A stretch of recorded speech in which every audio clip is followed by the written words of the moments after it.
더불어민주당에서 오늘 오전에 뉴스를 보셨겠습니다. 5선의 원혜영 의원, 3선의 백재현 의원이 총선 불출마를 선언하면서 이렇게 얘기했습니다. 20대 국회 끝으로 정치 인생 마무리하겠다.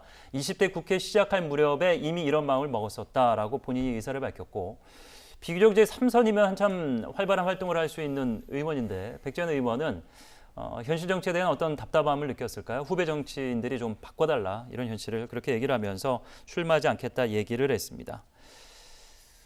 중진들이 추가 불출마를 할 수 있는 그런 분위기로 갈 것이냐. 일단 원혜영 의원은 본인이 나가지 않겠다고 얘기하면서 절대 이게 이 용태론 이런 거와 연관지어서 말하지 마라, 이렇게 얘기를 하긴 했습니다. 참 제가 아쉬운 거는요. 이런 불출마 선언, 초선부터 중진에 이르는 불출마 선언이 자유한국당에서 더 먼저, 더 많이 나와야 하는 거 아니냐는 아쉬움이 들어요. 지금 여론조사 결과 여러 지표를 봐도 그렇고 한국당이 야당이면 도전하는 입장인데 도전자들이 먼저 벗어 던져야 되는데 한국당에서 지금 불출마 선언하는 것들은 오히려 내부 반발에 휩싸이거나 김세현 의원의 불출마 같은 경우 또 김영우 의원의 불출마도 상당히 주의할 만한 대목이었습니다만 다른 전국에 묻힌 감이 없지 않아 있습니다.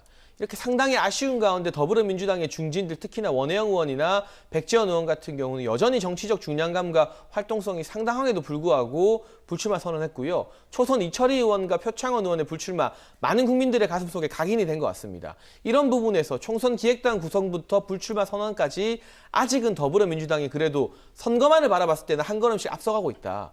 이것을 뒤집기 위해서는 자유한국당이 보다 확실하고 참신한 쇄신의 카드를 들고 나와야만 한다. 황교안 대표 같은 경우는 현역 50% 물갈이 하겠다고 했는데 단순히 물갈이하고 그 자리에 친황 인사 50% 밀어넣는다면 그게 무슨 감동이 있는 쇄신이겠습니까?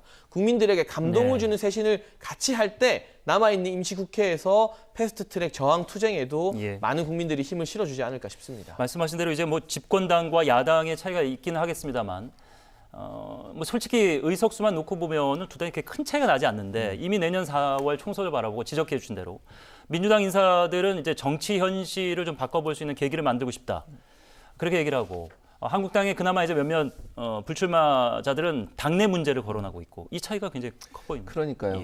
장희찬 평론가 지적이 올바라요. 저는 그렇게 해야 된다고 생각해요. 자유한국당이 정말 그 용퇴하는 모습을 보여주면 국민들의 사랑을 더 받지 않겠습니까? 그런데 아직도 계파 다툼하면서 친황인이 이런 얘기하고 친박, 비박 이런 얘기하면서 계속 당내 문제만 거론을 하잖아요. 정말 본인들이 후배들을 위해서 자리를 물려주고 떠나겠다 이런 모습 보여주면 그게 국민들한테는 신선한 충격으로 다가오지 않겠습니까? 그리고 지난번에 나중에 또 얘기가 나옵니다. 박찬주 전 대장 같은 경우 이런 분들을 영입하는 발표를 하면서 황교안 대표의 영입에 허점이 보였다 이런 논란도 또 있었습니다. 그러니까 이게 기본적으로 예전에 문제가 되고 그다음에 예전에 여러 가지 사건과 연루돼 있는 사람들을 데려올 게 아니라 누가 봐도 참신하다는 느낌이 들 수 있도록 만들어야 되지 않겠어요? 제가 이건 농담처럼 얘기하면 장희찬 평론가 같이 저렇게 젊지만 참신한 능력을 갖고 있는 사람들을 적극적으로 발굴하면 당의 면모가 바뀌는 거 아니겠습니까? 그 얘기를 한 방송에서 서너 번 하셨는데 아직까지 그 입질은 없는 것 같아요. 아직 없는 것 같은데 저는 그렇게 해야 된다고 생각해요. 왜냐하면 이게 논란이 됐던 분을 굳이 데려올 이유는 없잖아요. 그렇게 되면 당이 바꾸려는 쇄신의 목적과 모습과 그분이 갖고 있는 어떤 부정적 이미지가 결합이 되면서 당의 쇄신에 대한 어떤 의지나 이런 부분들이 완전히 부정적으로 보일 수밖에 없어요. 국민들이 그에 대한 신뢰를 안 하지 않겠습니까?